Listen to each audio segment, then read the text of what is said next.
En 90 minutos puede cambiar tu vida, tus planes. En 90 minutos puede suceder todo o nada. Puedes pasar por la euforia. Por la angustia. Puedes dejarte la voz. Puedes ganar. O puedes perder.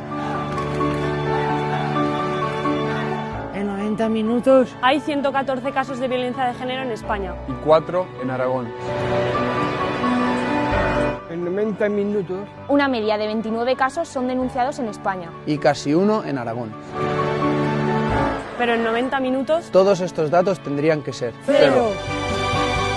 Así que juega limpio. 25 de noviembre. Día Internacional. De la eliminación de la violencia contra la mujer. Sociedad Deportiva Huesca. Pacto de Estado contra la Violencia de Género. Gobierno de Aragón.